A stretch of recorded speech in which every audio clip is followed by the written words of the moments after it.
Assalamualaikum warahmatullahi wabarakatuh. Alhamdulillah, puja dan syukur kita senantiasa panjatkan kepada Allah Subhanahu wa taala. Sampai pada hari ini kita masih bisa diberikan kesehatan, kita diberikan kelayakan, kita diberikan kesempatan untuk beramal soleh insya Allah. Dan terutama kita diberikan keimanan. Dan keimanan ini adalah sesuatu yang paling berharga bagi kita semuanya sebagai seorang muslim. Walaupun tentunya kita bertambah berat ya pada hari ini, bertambah besar, bertambah lebar. Ya inilah konsekuensi daripada di rumah aja ya, daripada lockdown. Kalau istri sudah masak itu rasanya akan sangat sulit untuk bisa menolak masakan istri. Dan itu adalah sesuatu yang lumrah ya, saya pikir sesuatu yang biasa. Nah, hari ini teman-teman sekalian, saya akan live dalam waktu kurang lebih 20 menit. Kenapa? Karena coba ini adalah live sekaligus ngerekam di saat yang sama. Dan kita berharap ada kebaikan daripada rekaman ini yang nanti bisa di-share kepada teman-teman yang lain. Seperti janji saya coba akan share tentang, sebelum tanya jawab ya teman-teman sekalian, saya akan coba share tentang mencari pasangan ya. Jadi sesuatu yang sangat sering ditanya oleh teman-teman sekalian. Bagaimana cara kita untuk mencari satu orang pasangan? Sebelum saya berbicara tentang pasangan, saya coba akan sedikit cerita tentang mencari kayu di hutan. Jadi gini teman-teman sekalian, ada seseorang yang ketika itu dia diminta untuk mencari kayu bakar. Nggak kayu bakar lah, yang mencari kayu. Dan dia diminta masuk ke hutan dan disuruh untuk mencari kayu. Dan aturannya cuma satu. Kamu cuma boleh berjalan maju ke depan dan nggak boleh mundur lagi ke belakang. Itu syaratnya satu-satunya. Jadi kalau seandainya dia itu dapat kayu, sudah dapat satu kayu, dan dia nggak boleh lagi mundur ke belakang. Dia harus tetap maju terus dan nggak boleh mundur. Aturannya cuma satu ya. Masuk ke hutan, lalu kemudian ambil kayu yang paling bagus menurutmu, tapi kamu tidak boleh lagi balik ke belakang. Kamu tetap harus jalan ke depan. Dan hutan itu ya ada awalnya pasti ada akhirnya. Dan dia harus mencari kayu sekali lagi yang paling baik dan yang paling bagus. Oke teman sekalian. Apa yang terjadi? Yang terjadi adalah seorang laki-laki ini ketika dia masuk ke hutan, dia jalan, lalu kemudian dia cari kayu. Dia dapat satu kayu. Dan kayu ini bagus banget. Dia lihat, wah ini kayu ini bagus nih. Apa pikiran dia? Pikiran dia adalah, kayaknya di depan ada kayu yang lebih bagus. Nggak apa-apa, ini baru mulai, baru awal. Nanti di depan ada kayu yang lebih bagus. Sayang nanti kalau aku dapat kayu yang bagus, aku akan nyesal. Setelah itu dia tinggalkan kayu tadi, karena aturannya dia cuma boleh ngambil satu kayu, dan cuma boleh maju ke depan dan nggak boleh mundur lagi. Akhirnya dia maju lagi. Setelah dia maju lagi, dia lihat lagi kayu lebih bagus lagi. Wah ini kayunya lebih bagus, lebih mulus, lebih keren, lebih indah. Tapi ini kan baru belum juga setengah jalan. Nantilah di depan kayaknya pasti ada kayu yang lebih bagus lagi. Akan ada kayu lagi yang menanti yang lebih bagus. Akhirnya dia tetap maju lagi. Dan benar, pertengahan jalan dia temukan kayu yang lebih bagus lagi. Bentuknya lebih bagus, lebih cerah warnanya. Lalu kemudian secara kekerasan lebih keras daripada kayu yang di awal-awal tadi. Maka dia bilang, wah aku dapat kayu ini, apa aku ambil aja ya? Lalu kemudian dia pikir, kalau seandainya trennya kayak begini nih, jadi kalau trennya adalah ada kayu yang lebih bagus, ada kayu bagus, ada kayu yang lebih bagus lagi, ada kayu yang lebih bagus lagi, ada kayu yang lebih bagus lagi, kayaknya di depan ini mesti ada kayu yang lebih bagus lagi. Dan ternyata betul, dia dapat kayu yang lebih bagus. Dan dia berharap di depan dia akan mendapatkan kayu yang lebih bagus lagi, dia tinggalin kayu yang tadi, akhirnya dia jalan lagi, tanpa terasa dia sudah hampir sampai ke ujung. Lalu kemudian dia dapat satu kayu, ternyata kayunya nggak sebagus yang dia temukan di tengah tadi. Kayunya mungkin lebih retas, lebih getas, lebih kemudian gelap warnanya, dan mungkin nggak seperti yang dia bayangkan. Dia pikir, harusnya aku ambil yang tadi. Tapi nggak apa-apa, daripada aku ambil yang ini downgrade. Lebih baik aku cari yang di depan lagi. Akhirnya dia cari yang di depan lagi, dia dapat kayu yang bagus lagi, dan dia bilang, tapi ini bagus sih, tapi nggak sebagus yang di tengah. Aku akan cari, kalau aku yang dapat di tengah, aku akan langsung untuk ambil, lalu kemudian keluar daripada hutan ini. Dia tinggalin lagi dan dia jalan. Terus menerus begitu, ternyata apa yang terjadi? Sampai dia keluar daripada hutan tadi, dia tidak mendapatkan kayu satupun yang dia bisa bawa ke rumahnya.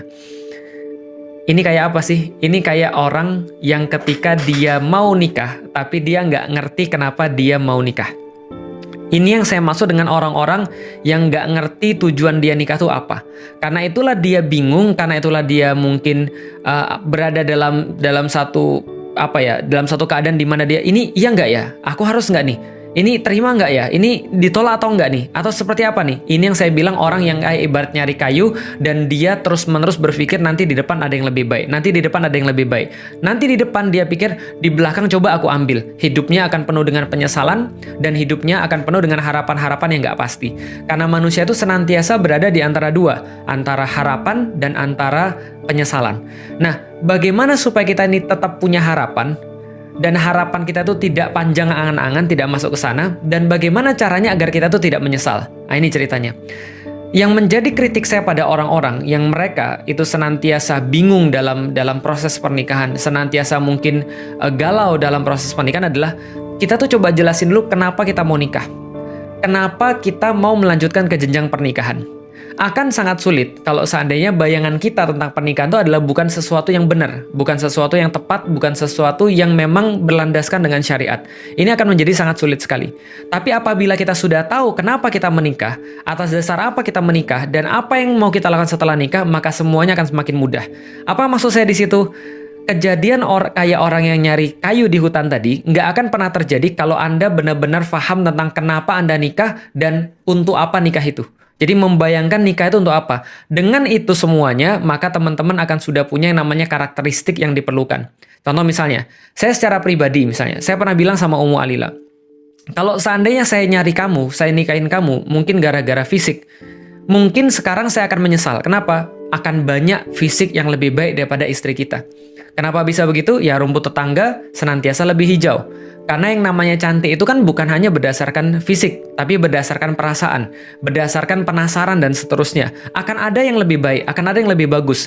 Kalau saya nikahi dia karena fisik, mungkin saya sekarang merasa menyesal. Lalu kemudian berpikir, kenapa saya nggak sama ini aja ya? Coba dulu saya belum nikah, mungkin saya bisa sama ini. Kenapa? Karena dia nggak punya karakteristik yang dia inginkan. Dia nggak punya orang yang dia jadikan sebagai standar ketika dia mau nikah. Apa keinginan dia ketika nikah? Saya nikah sama istri saya bukan karena itu semua. Saya nikah sama istri saya jelas. Kenapa? Karena saya menginginkan seorang perempuan yang bisa mendukung saya di dalam dakwah dan dia bisa menjadi ibu daripada anak-anak saya. That's enough. Itu yang saya inginkan. Jadi ketika saya ditanya pada diri saya ditanya sama orang lain atau saya bertanya pada diri saya sendiri, untuk apa sih kamu nikah, Lik? Saya nikah untuk dakwah. Maka yang saya perlukan untuk dakwah adalah satu, orang yang mau mendukung saya di dalam dakwah saya. Dua, orang yang bisa mengurusi anak-anak saya yang kelak nanti akan meneruskan langkah-langkah dakwah saya. Ini yang saya perlukan dan ini yang saya cari. Maka ketika saya cari, lalu kemudian saya lihat, ada orang yang cantik. Ada orang yang kemudian sangat playful. Ada orang yang sangat-sangat ya pokoknya seksi misalnya, taruhlah, dan segala macam. Saya bilang dalam diri saya pengen dengan orang kayak begini, seksi, playful, putih, lalu kemudian hidupnya main-main, kaya dan segala macamnya. Taruhlah misalnya ada yang kayak gitu yang mau sama saya, taruhlah gitu kan ya. Tapi saya pikir, iya ini kalau untuk diajak main ya mungkin iya, kalau untuk diajak pacaran mungkin iya. Tapi yang saya perlukan kan bukan pacaran. Yang saya perlukan adalah ibu daripada anak-anak saya. Maka yang saya cari apa? Yang saya cari adalah orang-orang yang keibuan, yang punya rasa feminitas yang tinggi, rasa keibuan yang tinggi. Saya bisa bayangin dia ketika jadi ibu daripada anak-anak saya. Maka kemudian saya nikahi istri saya yang sekarang, Ummu Alila, karena saya punya standar seperti apa kehidupan saya ke depan. Apa yang saya cari ke depan? Ketika saya cari ke depan adalah orang-orang kayak begini, maka saya nggak perlu yang lain selain apa yang saya perlukan. Adapun kalau saya dapat yang cantik, yaitu adalah bonus. Ya kan laki-laki pasti nyari yang cenderung dong. Dan yang cenderung itu kan termasuk secara wajah. Maka ketika saya ngelihat dia saya demen, saya ngelihat dia saya tenang, saya ngelihat dia saya senang, itu cukup bagi saya. Sakinah bagi saya selesai. Saya nggak perlu lagi yang lain. Contoh misalnya tingkat keputihan segini, ya nggak perlu. Makanya istri saya nggak putih. Dan bagi saya nggak ada masalah. Dan saya nggak pernah menyesali sampai hari ini ketika nggak milih istri yang putih. Kenapa? Karena saya nggak mau jadi seperti orang yang disuruh nyari kayu di hutan, lalu kemudian dia maju terus untuk mengharapkan yang lebih baik, lalu kemudian di ujung dia berakhir dengan penyesalan. Dan ini banyak yang terjadi pada zaman sekarang. Seperti apa zaman sekarang yang terjadi? Nah, coba lihat teman sekalian. Ada orang-orang yang kadang-kadang ya, ketika misalnya contoh, ada seseorang yang datang pada dia, atau ada seseorang yang mengkhidbah dia, taruhlah dia seorang perempuan misalnya. Dia merasa, aku nggak mau, kenapa? Karena aku sudah suka dengan seseorang misalnya. Aku cuma suka sama si dia, dan aku mau dia untuk menjadi kemudian pasangan saya. Pertanyaan saya, untuk apa Anda menikah? Kenapa Anda nikah? Kenapa Anda harus kemudian mengalami jenjang pernikahan? Kalau untuk, ya ini karena dakwah, kenapa harus sama dia? Oh, karena dia memiliki kemudian kemampuan dengan Al-Quran. Kalau yang lain juga punya kemampuan Al-Quran misalnya, apakah kita mau? Enggak, aku cuma maunya sama dia. Nah, ini berarti nafsu. Ini berarti bukan pertimbangan syariat. Bukan kemudian dia menginginkan satu fase yang berbeda untuk ketaatan kepada Allah. Ketaatan ini adalah seharusnya menjadi pertimbangan paling utama ketika seseorang mau menikah. Maka kadang-kadang ketika ada seorang akhwat nanya pada saya, Ustaz, kapan kita harus menerima seseorang? Kapan kita harus menolak seseorang? Kita harus menerima seseorang ya kalau dia sudah memenuhi standar yang kita perlukan untuk masa depan. Kalau memang cuma untuk dakwah, memang semuanya untuk lillahi ta'ala, maka ketika datang seorang laki-laki yang baik dan dia sudah punya komitmen di dalam dakwah, sudah punya komitmen dalam ketaatan pada Allah, ya sudah nikahlah. Kan nggak perlu harus ideal. Nggak semua yang kita inginkan harus jadi nyata. Nggak semua yang kita mau harus kemudian terrealisasi. Tapi yang harus terrealisasi adalah apa yang kita niatkan di jalan Allah. Karena pernikahan adalah sebagai sebuah ibadah. Nah, jadi teman-teman sekalian, apa yang menjadi kesimpulannya? Teman-teman harus tahu dulu nikah ini untuk apa. Kalau teman-teman tahu nikah ini untuk apa, teman-teman tahu apa yang harus dilakukan setelah nikah, teman-teman tahu setelah nikah mau ngapain, maka tidak pernah akan ada kebingungan dalam menentukan siapa pasangan kita. Begitupun juga dengan seorang laki-laki. Ketika laki-laki itu tahu persis kenapa dia nikah, maka dia akan lepas daripada pertanyaan-pertanyaan yang nggak penting yang seringkali ditanyakan kepada saya. Ustadz, saya suka dengan seseorang, saya mau ngajak dia nikah, tapi dia non-muslim, gimana Ustadz? Ya tergantung antum nikahnya untuk apa. Antum nikahnya itu tujuannya apa? Ustaz, saya mau nikah, Ustaz, tapi mohon maaf, Ustaz, gimana kalau seandainya dia bukan satu etnis dengan saya? Dia orang Sunda, Ustaz, sedangkan saya orang Padang. Emang terus kenapa? Kamu nikahnya karena apa dulu gitu kan ya? Ustaz, mohon maaf, Ustaz, saya mau nikah sama dia, Ustaz. Tapi gimana, Ustaz? Kalau seandainya saya tuh pengennya yang seksi. Nah, ini balik lagi. Jadi antum tuh nikah untuk apa?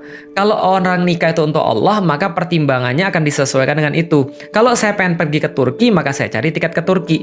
Kalau saya pengen pergi ke Bandung, saya nggak usah beli tiket pesawat. Kalau saya pengen pergi ke Surabaya, saya akan cari tiket pesawat, tapi bukan pesawat internasional. Maka apapun yang akan kita lakukan, kriteria kita dalam kemudian memilih seorang pasangan sangat tergantung dengan bagaimana kehidupan yang kita inginkan pasca nikah. Ini yang paling penting di dalam pernikahan. Dan ini yang paling sering juga dilewatkan sama orang.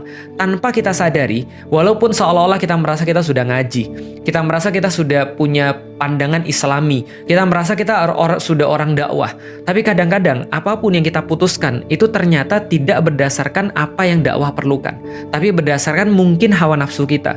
Karena itulah kita seringkali memilih dalam arti kemudian kalau nggak sama dia kita nggak mau. Padahal ya emang harus begitu? Kan enggak. Maka ada orang yang bilang, Ustaz, gimana kalau seandainya saya mau sama seseorang, dia nggak mau sama saya? Ya gampang, antum pergi aja naik ke pohon kelapa, lalu dari sana ngapain Ustaz, loncat? Enggak. Dari sana antum lihat masih banyak laki-laki yang lain, masih banyak perempuan-perempuan yang lain. Kan nggak harus dia. Harus dia itu adalah pandangan yang salah. Suatu waktu ada teman saya mau nikah. Ketika teman saya mau nikah, lalu kemudian dia suka dengan seorang akhwat, dia mengkhidbah akhwat tadi, kemudian akhwat tadi menolak. Lalu kemudian teman saya ini stres, depresi. Lah kenapa? Karena dia sudah membayangkan hidup dia sama akhwat yang tadi. Akhwat ini keren, akhwat ini cantik, akhwat ini cerah kulitnya. Lalu kemudian juga dari keluarga yang berada, jago lagi bahasa Arabnya. Tapi dia nggak mau sama teman saya. Teman saya depresi. Teman saya kemudian bilang, tapi kan saya kan sudah berusaha untuk menikah karena Allah dan segala macamnya. Saya bilang, bro, kamu benar-benar nikah sama Allah atau tidak? Kenapa? Karena kalau kamu nikah sama Allah dan perempuan tuh nggak mau sama kamu nggak akan sesetres ini. Kenapa? Karena nggak harus dia. Kata-kata harus dia, pokoknya harus dia, itu sudah tanda bahwa Anda tidak menikah karena Allah. Mohon maaf banget, tapi ini harus saya sampaikan.